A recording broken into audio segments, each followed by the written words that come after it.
gone. Donovan has been a Sukkat for many, many years, much longer than that. And as you can tell, Donovan is from the island of Jamaica. And he truly is a pastor and a preacher of the word, a lover of the Lord, and above everything, he's a great friend. Amen. Hallelujah. Do what you do, friend. Thank you, brother. Good morning. Shabbat shalom. Shabbat shalom. I'm so grateful for the opportunity to teach this morning. Amen. And I'm going to go slow that you can Okay. literally understand what I'm saying. Amen. Amen. I love the Lord. I love the Torah. I think that God is moving his body to a place where his original plan was for us as Gentiles to come and be a part of this great congregation.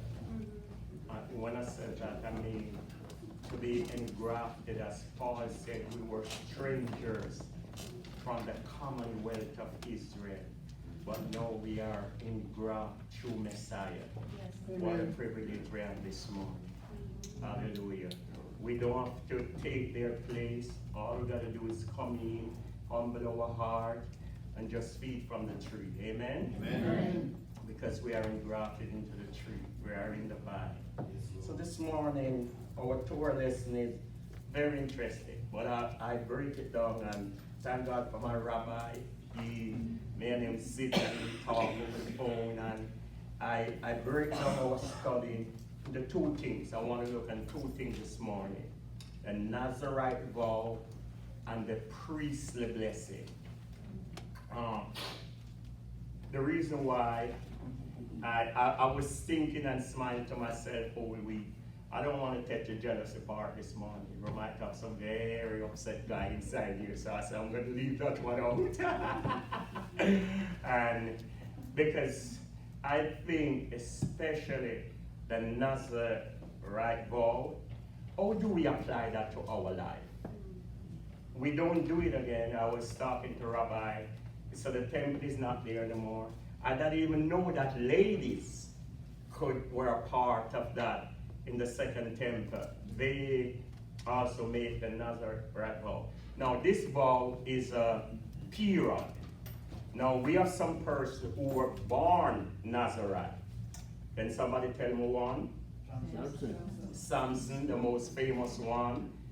John the Baptist, and Samuel.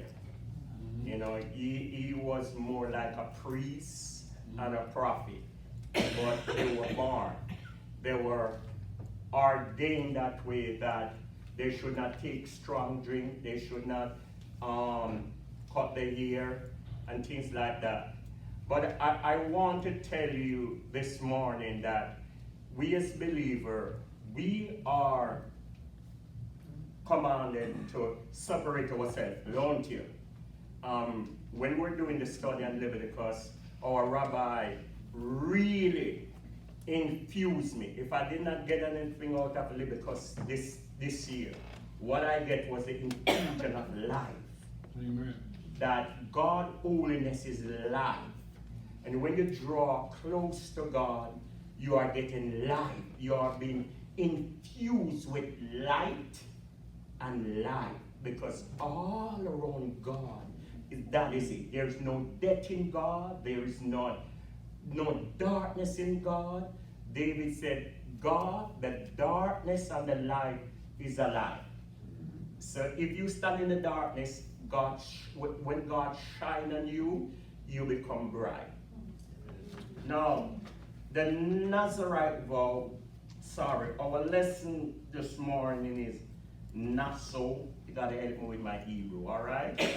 You might hear a little Jamaican in here, so don't leave and say, boy, he cannot talk Hebrew. Just flow with it. Just flow with it. Amen? Just flow with it. Naso, it means to lift up or take a census. Now, at the beginning of it, numbers start with taking census. And then we see where now God was taking a census of the priests and those who should help in the tabernacle and who should move it. And I mean, God is so specific. Every detail. And you notice God said, I don't want you to touch it. If you're not a part of it, don't touch it. Don't go near. Right. These are the people. No, brethren, just that alone. Tell me, in my walk with God, there are certain separation that I have to separate myself from. I'm sorry, brethren, but I cannot be mixing my holiness with some other thing. Now, the Nazarene vow is like that. For a period of time, you are separated. I really want you to listen this morning and to see, because when I teach Torah lesson, I want to see how it applies to me today. Although it happened way in the 1st century and the 2nd century and things like that, but it's God's word. So how does it apply to me today? How does separation, sanctification apply to me? Now, I want to start with this one. Romans chapter 12 said, I beseech you, brethren, by the mercies of God, that you present your body as a living sacrifice. Oh, now the Nazarene vow is not a priestly vow. It's not a priestly vow. The priestly vow is a little higher. As we were discussing, and I asked Joey this question. The Nazarite, the Hebrew word N-A-Z-I-R, I don't want to mess it up, so I'd rather spell it, is the root word mean separate oneself. Now, you remember in Leviticus when we talk about the priests, we talk about being separated. Now, this separation is not as high. It is a separation, okay? But it's not like the priestly one where, because if you notice, they could not touch that dead body, but the priest could not even go to the funeral of their, unless it was what, their mother or something like that. Now, this vow is like that. You cannot touch dead body, cannot drink strong drink, because you notice something is after the death of Aaron's 2 sons, that God, the Bible says God spoke to Moses and to tell Aaron not to drink any strong liquor. That means don't come into my presence, John. So you think we under Messiah can come into God's presence anyway, brethren?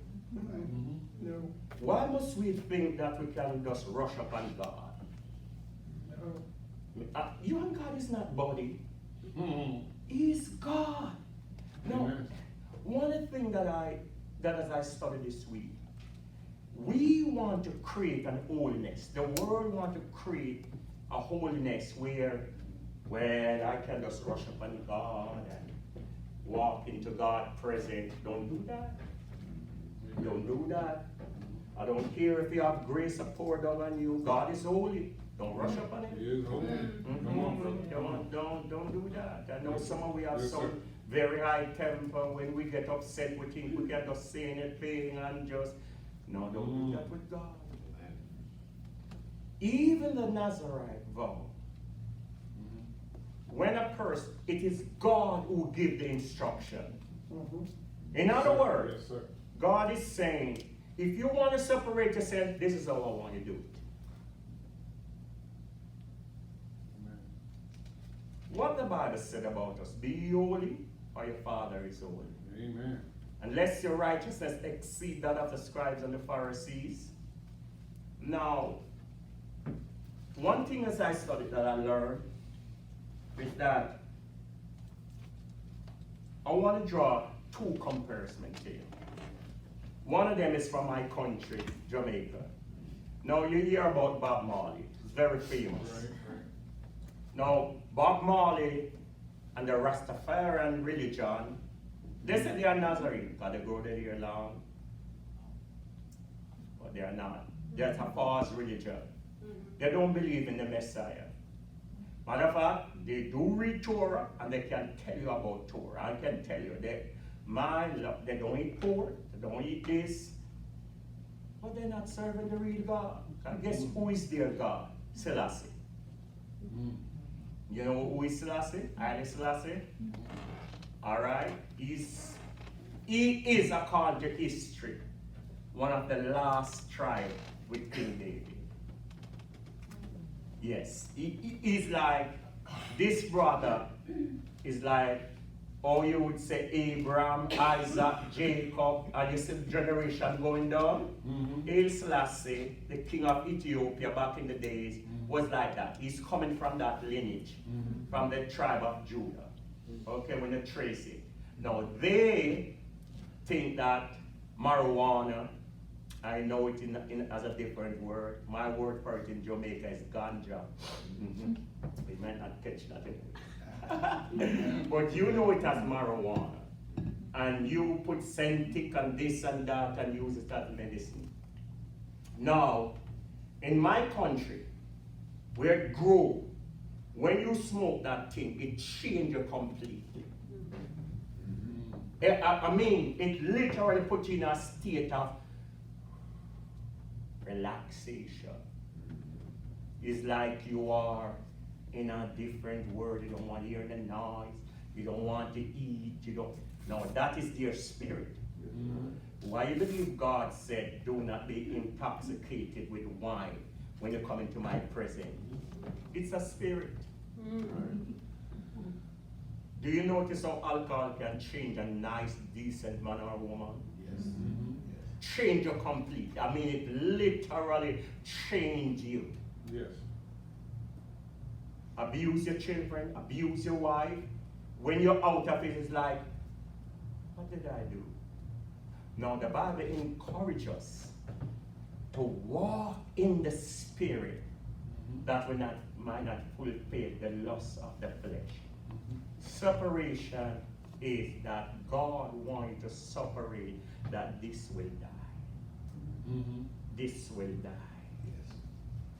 When the priest, the Nazarite, or anyone is separating, you are doing it because you want to draw close to God. Amen. Amen. We better practice that. I'm not talking about the Nazarene vow now.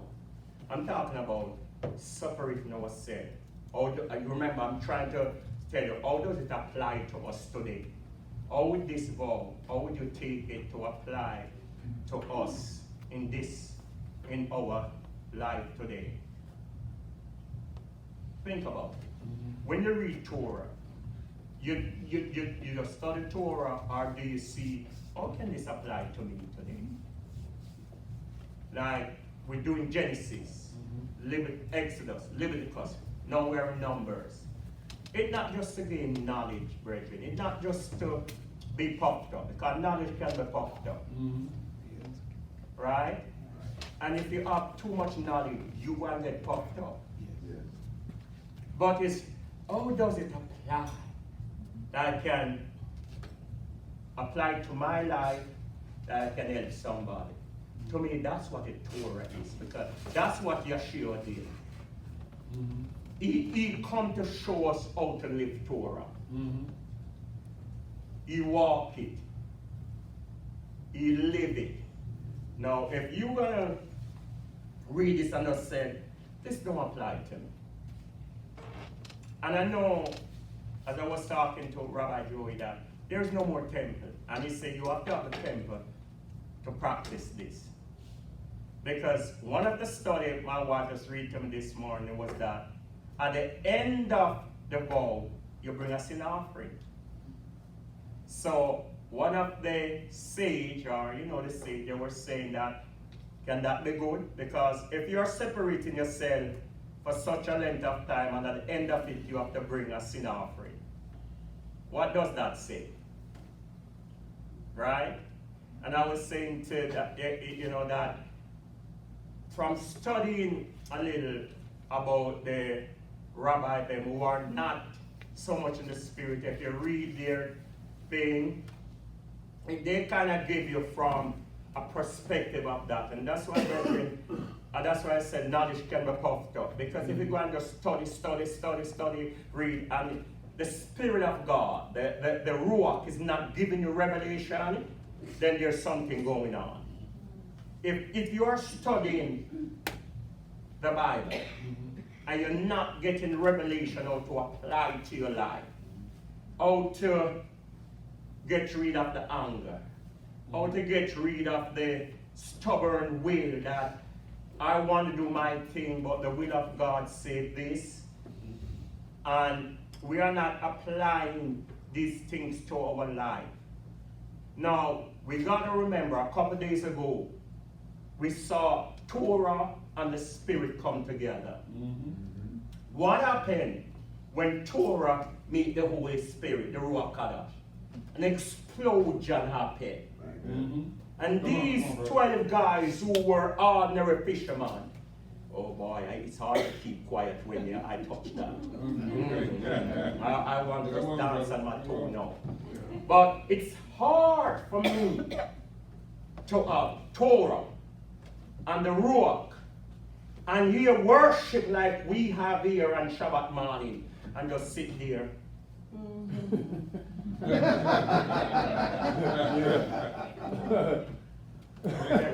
Get loose, man. Something happened. Do you remember in Torah when God come down for the first time in Exodus? What happened? On the mountain of Sinai. That's what happened at Pentecost, where we just said. Now, that come fire to sanctify, to separate you. You ever read Exodus chapter 19, 5 and 6, why God said, take Israel out of Egypt to be queen and king? Amen. To be what? Priest and king. He said he's calling them. Exodus 19, 5 and 6. Yeah. And so, brethren, all along, God is calling us to a standard. Now, what is in the flesh? Yeah. When we read the Bereshit, what is in the flesh? Anger, lust. Look at the ill moral that is going on in the world. You live in the United States, so you get a picture about it. My son called me this morning from Jamaica and said, Dad, if you ever see the violence happen, they just kill a young man, just leave him on the road like he was a dog. Shoot him. Now, it's because of sin, brethren. So why do I want to separate myself? Why do I believe in the Nazarene vow? Not the way they would do it.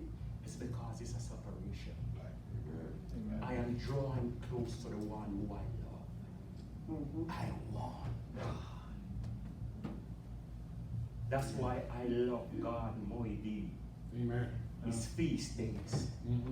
Because this is a time when God said, come and meet with me. Come and meet with me.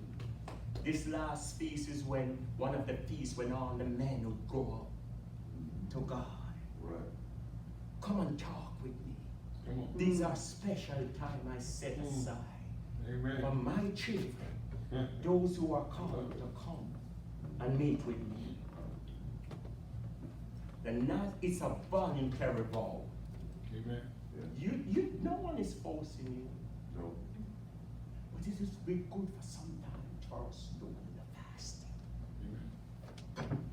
Amen. These 20th century believer don't believe in that at all. Give up my coffee. But how do you separate? How do you sanctify separate? Oh, I'm going to territory. But as an individual, how do you come aside with God? Or you believe that, Messiah do it, Yeshua do it, so I don't have to do nothing. You one of them who believe that? Oh, Messiah died on the cross, so all I got to do is just walk in and enjoy. You don't have to do anything. That's why we battle with the flesh. But do you know sometimes that the enemy give us problem? That's it. But we blame it on the devil. When you get upset on your husband, where is Satan? You get upset on the brother. But you want to throw it off.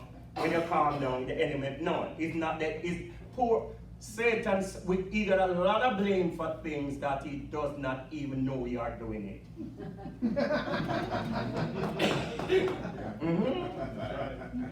Very true. Because we are not learning to be tempered. Right. We forget about these 9 fruit of the Spirit. Love, patient, perseverance. That's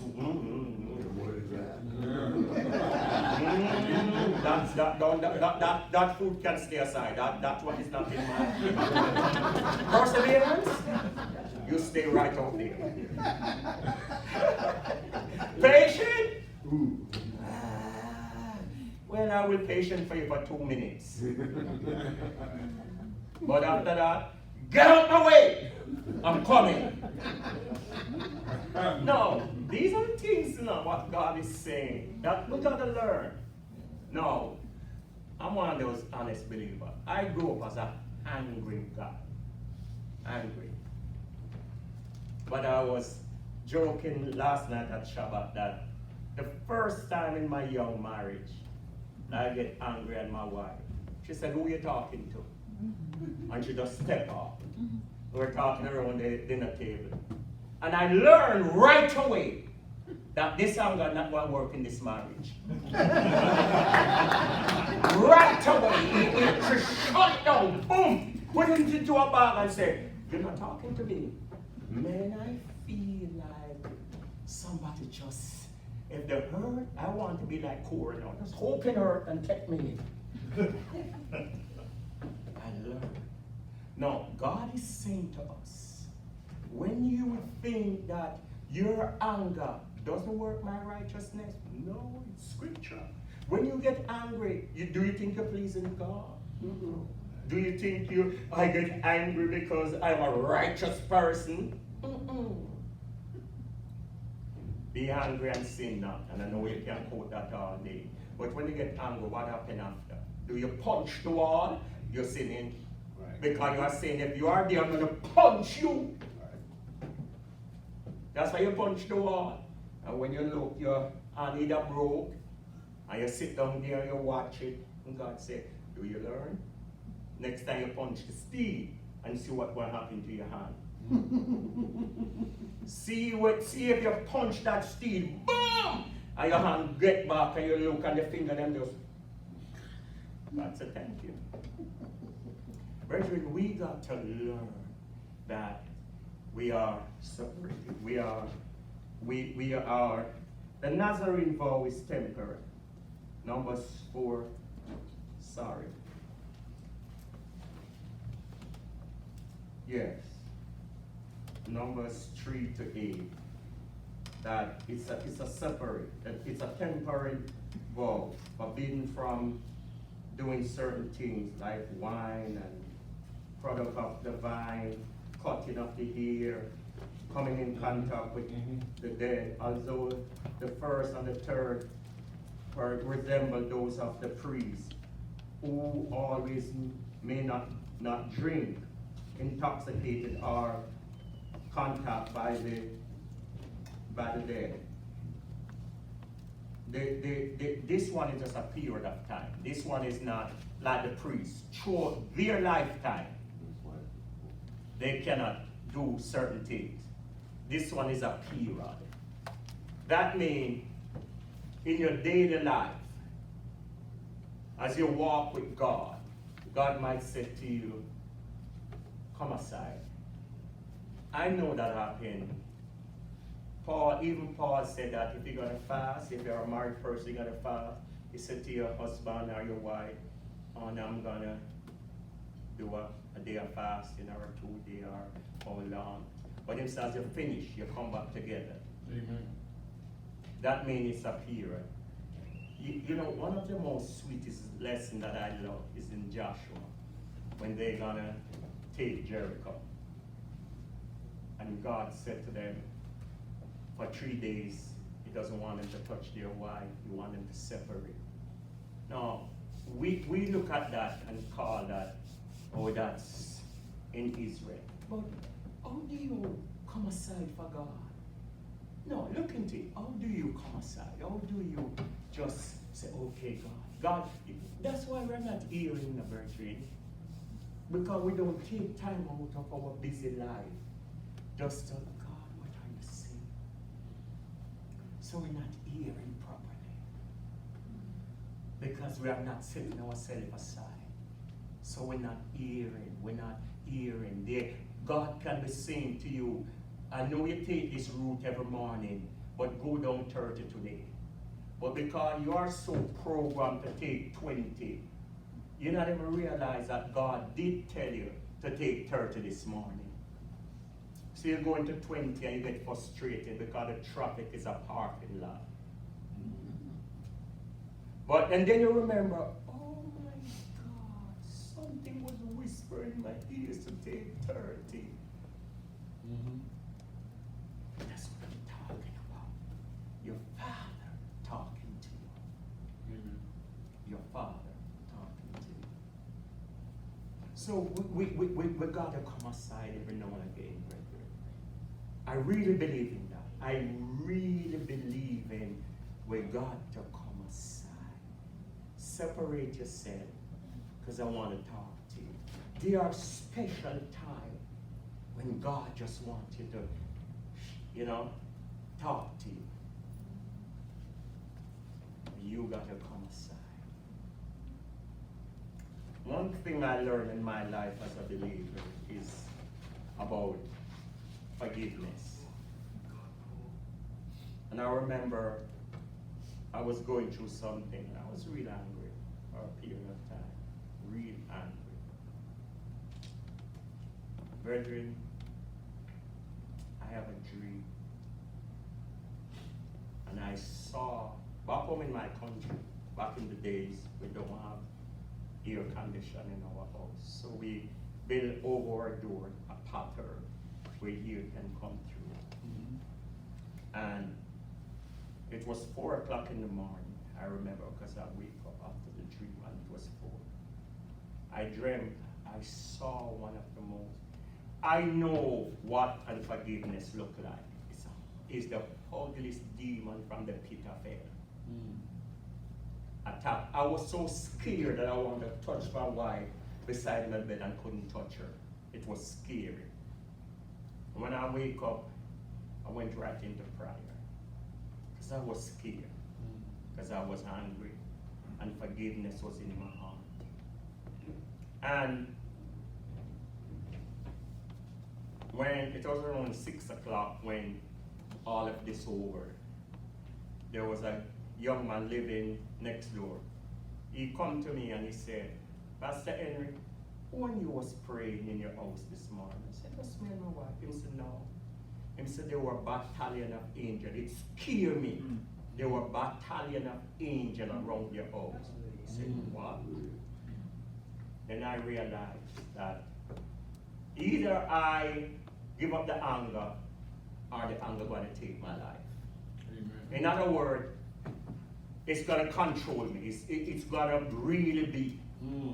And I remember when it settled down, God said to me, you are not dead. I said, Lord, I don't understand this. He said, dead man doesn't feel anything. When Yeshua was on the cross, the Bible said they came to him and they stick him inside. He was already dead. If your flesh is alive, you are not dead. You are not dead. Brethren, if you get angry over every single thing, the dog barked too much, it upset you. The cat mew, it upset you. Your grandkids cry, it upset you. Something is going on in your life. And I guarantee you it's not the enemy. It's this need today. Because when you're dead and somebody poke you, you don't feel that thing. Yes. How many funeral you go to and see the cough, my cheek, and that guy get up? If he get up and say, why are you rocking my cough? Something is wrong, that means he's resurrected. So we got to separate that we can get rid of certain things in our life. I'm telling you, we got to lay aside every sin that easily beset us. That's the word. Amen. Hallelujah. Hallelujah. Lay aside, you know the easily besetting sin? You know them easy one, and just keep on occurring. We got to lay aside. The Nazarene vow to apply to our life today is there are times in your walk and you just need to say, I'm stepping aside, God, and I'm coming to you. Yeah, you can be a bald guy like me. I don't have anything. God will accept you. In head, yeah, you can come. Yeah. You have long hair, you can come. I see a lot of, I remember back in the days, especially in the 80s, I was kind of like on TV and all of these guys have long hair. Back in the hippie day, I guess more did have long hair. Uncle Mark, I get you. I guess so, you know. But that doesn't say you are separated from God. Doesn't tell about the Rastafari back in my country. Long years. Some of them locks look like 10 years long wash. It is so thick that awful. Awful. But they say they are Nazarene. They have around 20 wives, around 18 children with 1, 2, 3, 4, 5, 6, 7, 8, 9, 10, 11, 12, 13 women. Gee. Ooh. Oh, you think that was only in America?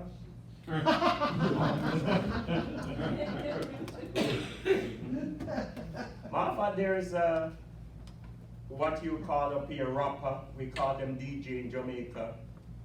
He have around 20 kids with her own. I think at the time, at the counting, it was with around 10 different ladies.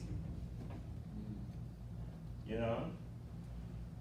We call him Ninja Man. I don't even know his real name, because that's all we call him by, Ninja Man. Because in my country, they don't really call me by Donovan. They find you a pet name. Yeah. No, trust me, if you come to my country, grow up there, your parents call you Donovan, but that's not what they call you on the street. They find some name, and that name will stick with you, that if you make an album, you make anything, it's appear on it like that's your real name. So when anything happen, the news have to tell you his name is so and so. They call it alias. You know about it. Yes. But you are more known by your alias name than your real name. Right. You know? So that, and trust me, they will quote the Old Testament to you. They will tell you, I am this and I don't do that. And one of the famous things, I don't eat pork. I don't eat shrimp. I don't eat shellfish. Yeah, all of that. But boy. So what does that do? That's nothing. It's a false religion. It's idolatry. But God is saying, I want you to come aside. That I can tell you things. That I can show you things. So I encourage you all. So step aside every now and again. Amen. Step aside. Amen. Find a quiet place with God.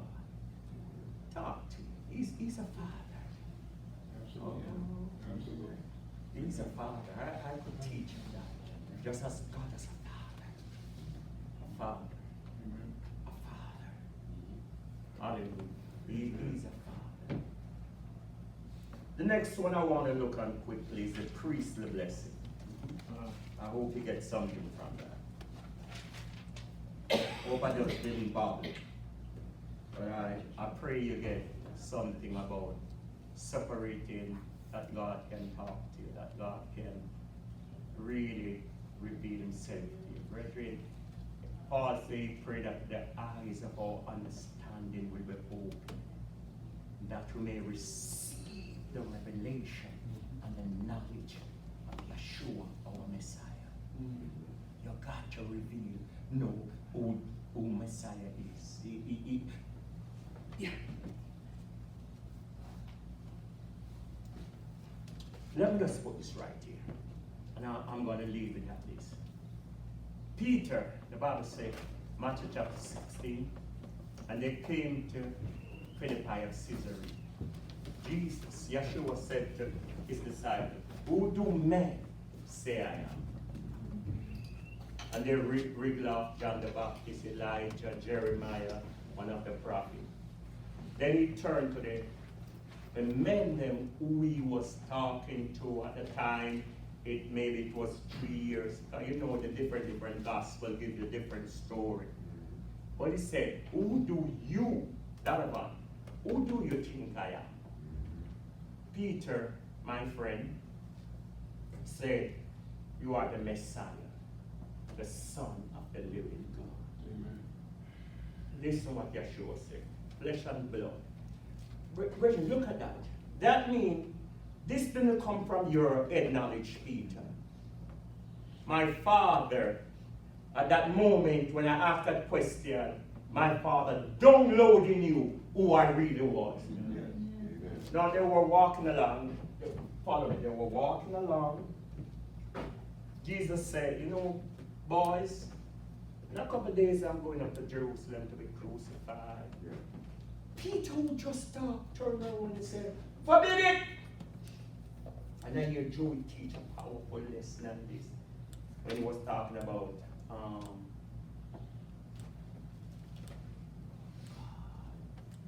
not being offended, not being easily offended. Right.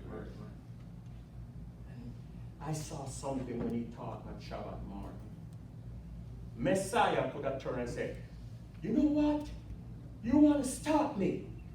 You want to hinder me from doing my part? He could have get off on Peter. Because literally, Peter was offending Messiah. He was telling him that, no, you're not going to the cross.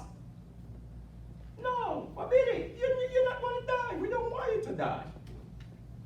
But he simply turned around and said, Satan, the Lord rebuked again. You notice he didn't call Peter. No, that is the enemy. Because here he just download from heaven a magnificent revelation. The next breath is opposing what God willing for Messiah life. Amen. No, that's what I'm talking to you about. If you live your life just by knowledge, then there's no revelation.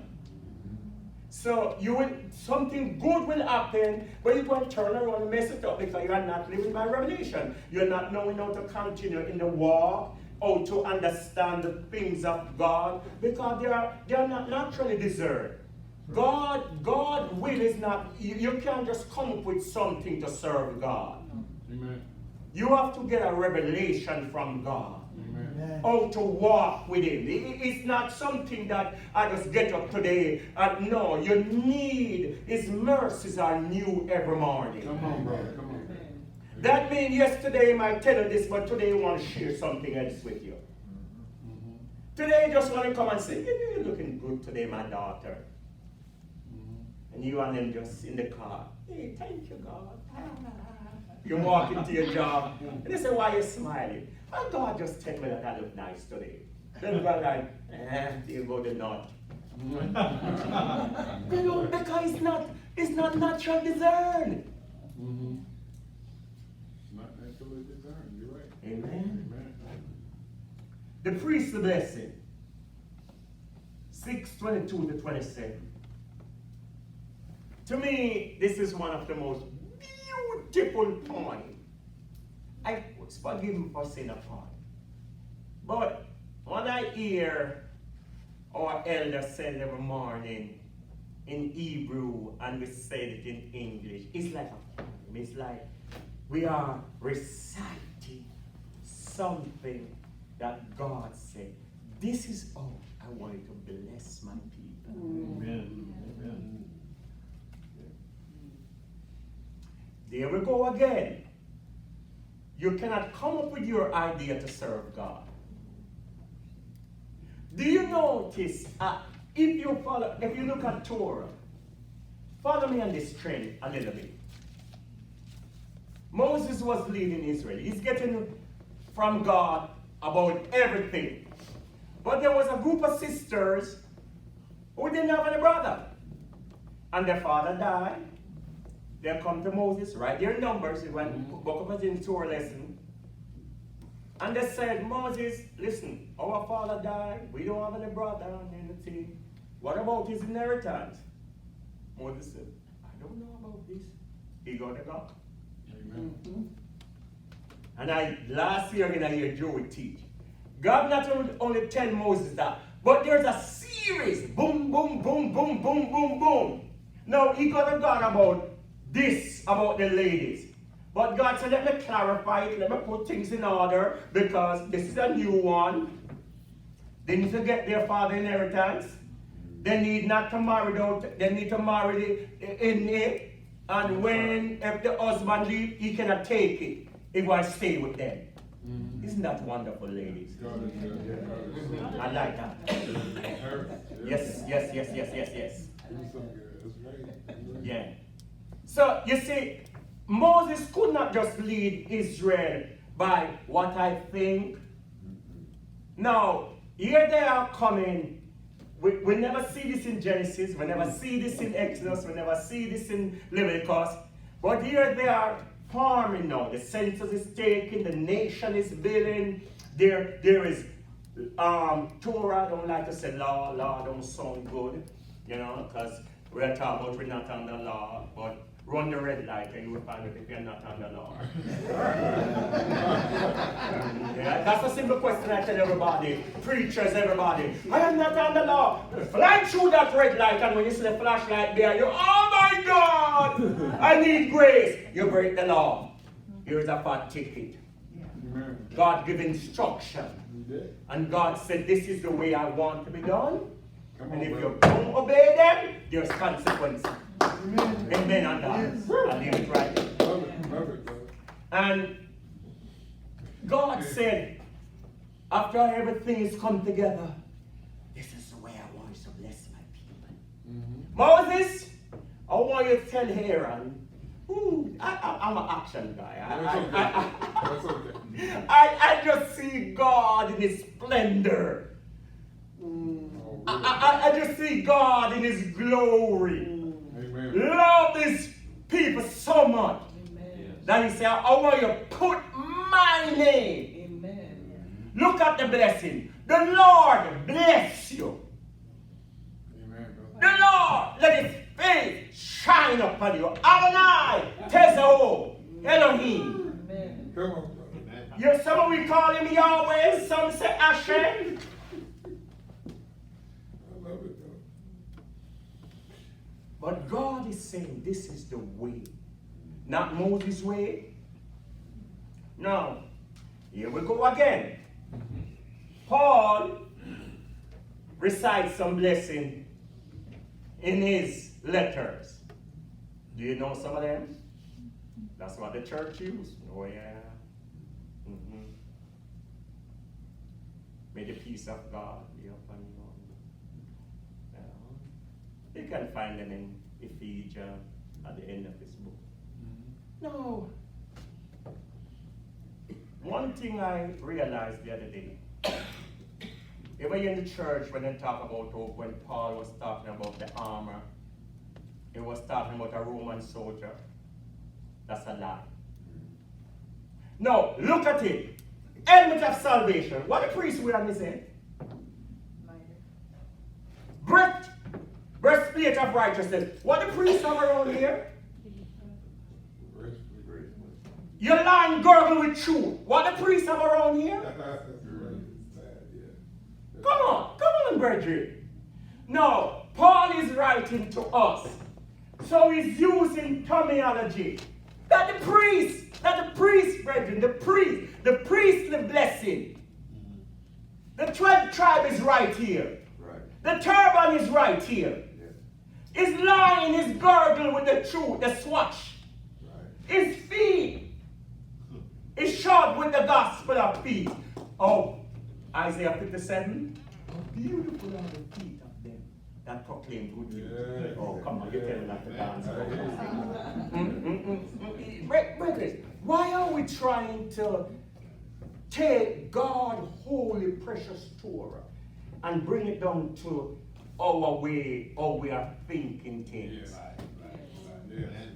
Because we can't understand God's way. And so we try to understand it in our own way. That's what's wrong with it. Exactly. Brethren, we got to read Torah and look, because brethren, the Messiah himself, when he was quoted, we miss it. Where did he quote from? Deuteronomy, the Psalm, Jeremiah, Isaiah. There were no new things. Yeshua, everything. All of Matthew chapter 4 is Deuteronomy chapter 6. Man shall not live by bread alone. Thou shalt not worship. Amen. When he meet his disciples on the way to, after his resurrection, and I like how God do things. Yeshua draw alongside them. These two guys was, man, boy, y'all can crucify our Lord. You know, we thought he was the one who was going to redeem Israel. And Yeshua walked with them, listen to them.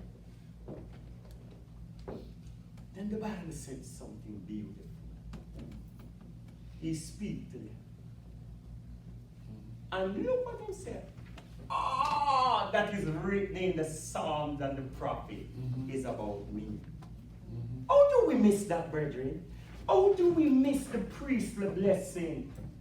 How do we miss what God said put upon this congregation, every congregation? How do we miss it and try to quote Paul, who is quoted right from? Because if you read, peace be upon you, shalom be upon you. So where Paul is quoting from? It's the same thing, brethren.